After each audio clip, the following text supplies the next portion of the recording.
Ayan, ang anak ni Ate tayo. Ito.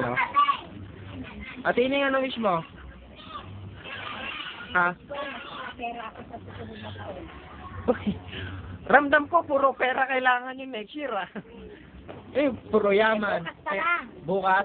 Bukas na kaya yun? Diba? Nakakapera na ako bukas. Nakapera ka na bukas. Ayan, ang kuya na.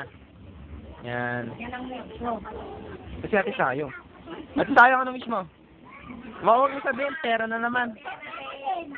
Pera din?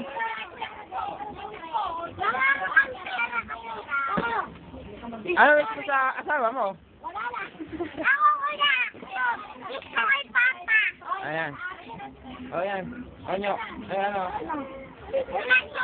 I love you, Mama. I love you, Mama. Anong wish mo ngayong taon? I love you. Ano? Walang pera.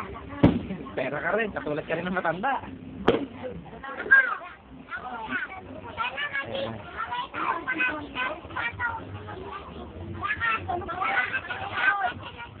Dadagdag ko dun sa lahat.